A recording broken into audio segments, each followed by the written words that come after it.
يا عم خلي جعده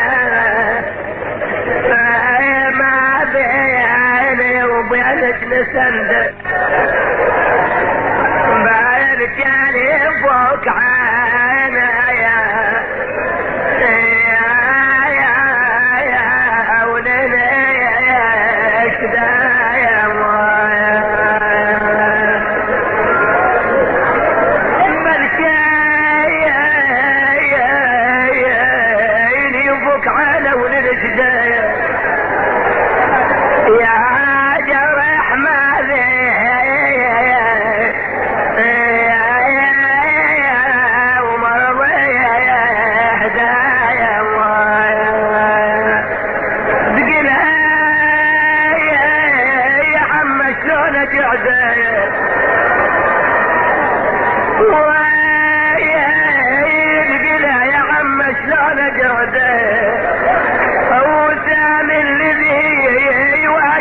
كبده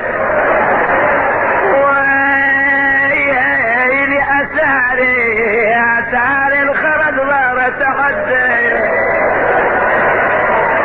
لا شيء وهو على المده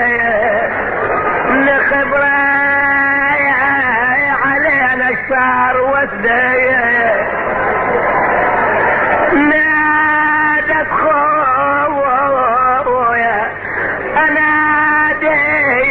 ما يشجي لك نداي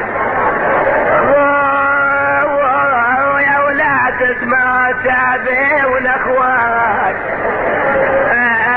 بي من بعد يا حسين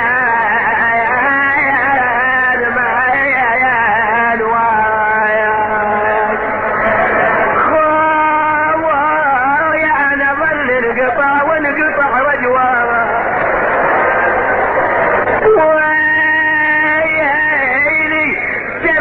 مصواب ويرتجي ماي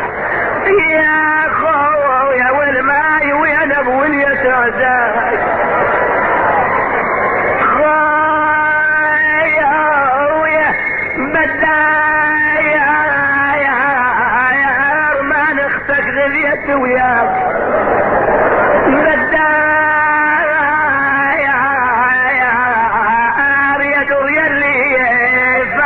مثل مداير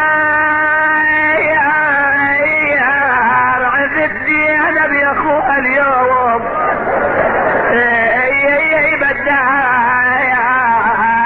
ولدها القوم لا يا بنت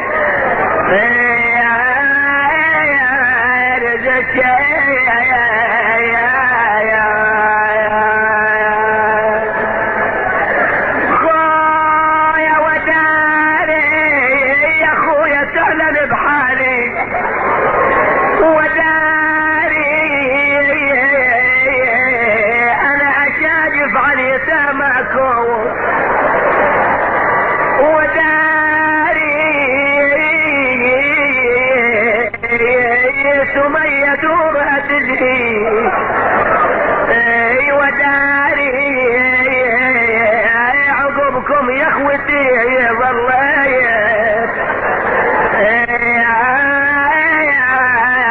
ادخل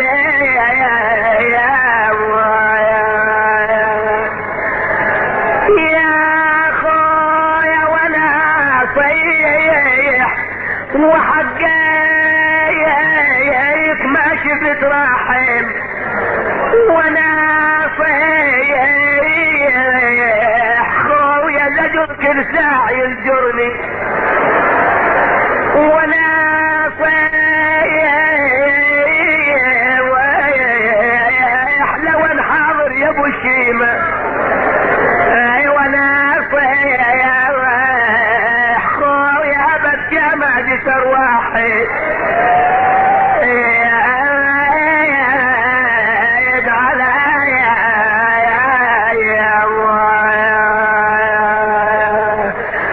جرت المجامع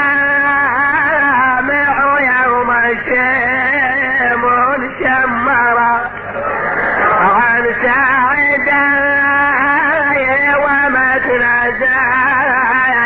بأسرى صرخت ونادت والفؤاد تفطر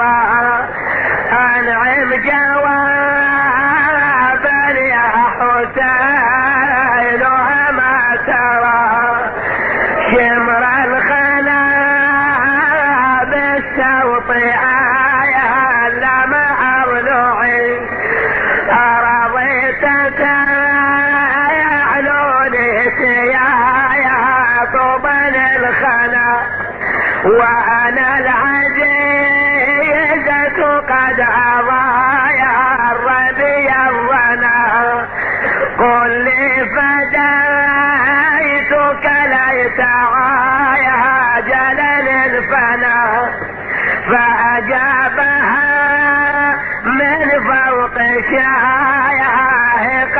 القنا قضي القضاء بما جرايا فاسترجعي أخي زينب حكم القضاء عليك رايا ابو المشعري حكم القضاء عليك رايا ابو المشعري فعلى السباع والضرب يا اخت اصبري صبرا كما صبر الذي سكن الغريب وتكفلي حال اليتامى والغريب وتكفلي حال اليتامى والغريب ما كنت أصنع في حماياهم فاصنعي يا وصيت يا زينب بالعيال خويا عينك دحطي من الاطفال تدري يوم ربعتي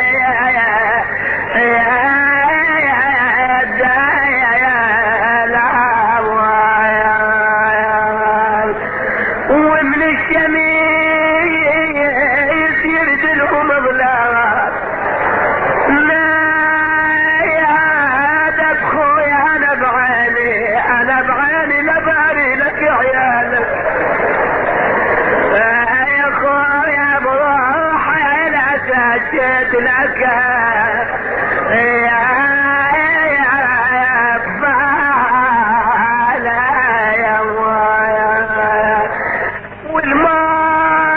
والمايات لا يرضى بذلك